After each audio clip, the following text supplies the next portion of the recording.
আল্লাহকে লজ্জা করা মুমিনের বৈশিষ্ট্য। মানুষ নিজের শিক্ষক, গুরুজন, পিতামাতা, সমাজনেতা কিংবা সৎমানুষের সামনে গোনাহ করতে লজ্জা করে, কিন্তু আল্লাহকে প্রকৃতপক্ষে লজ্জা করে না। তাই মানুষ লোকচক্ষুর অন্তরালে পাপ করলেও সর্বদ্রষ্টা আল্লাহ থেকে গোপন করতে পারে না।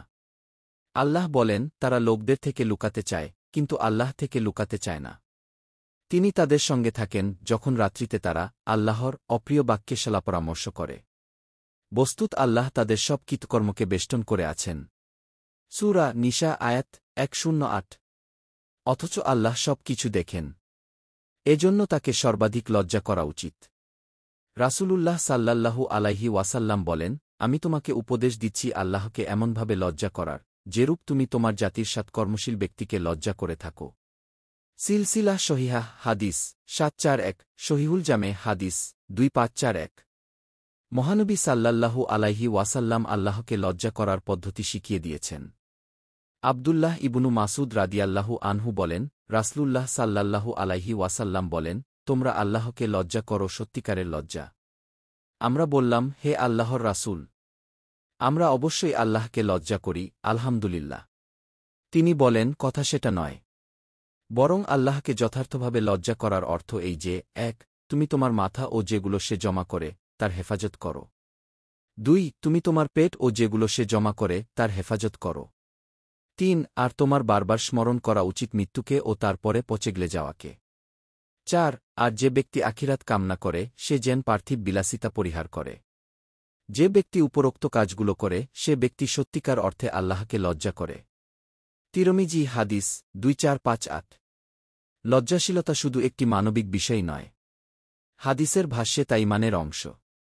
রাসূলুল্লাহ সাল্লাল্লাহু আলাইহি ওয়াসাল্লাম বলেন, ঈমানের 7-0টিরও বেশি শাখা আছে, তন্মধ্যে সর্বাগ্রে হল এই ঘোষণা, আল্লাহ ছাড়া কোনো উপাস্য নেই, আর সর্বনিম্নে হল রাস্তা থেকে কষ্টদায়ক বস্তু সরিয়ে দেওয়া।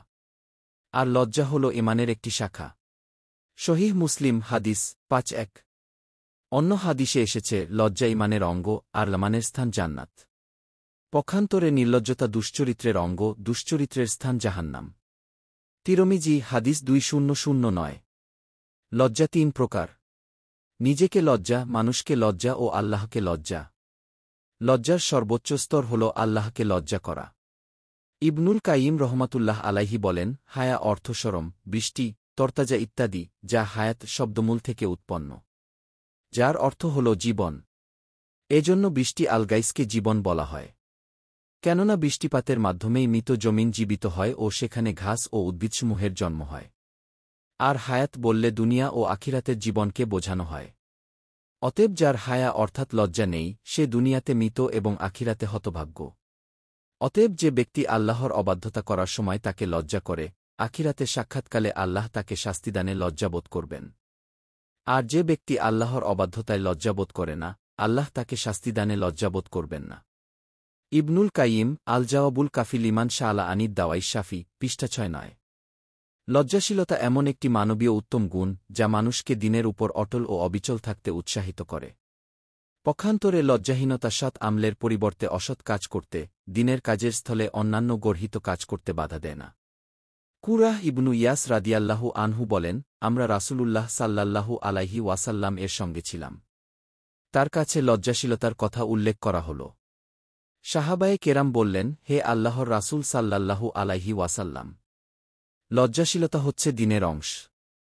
রাসূলুল্লাহ সাল্লাল্লাহু আলাইহি ওয়াসাল্লাম বলেন, বরং সেটা লাজুকতা হচ্ছে পূর্ণাঙ্গ দ্বীন। সহিহ আত-তারগিব হাদিস 2630।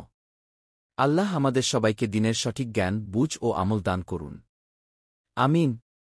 দ্বীন প্রচারের উদ্দেশ্যে ভিডিওটি শেয়ার করুন, পেজটি ফলো ও লাইক দিন এবং চ্যানেলটি সাবস্ক্রাইব করুন ও লাইক দিন।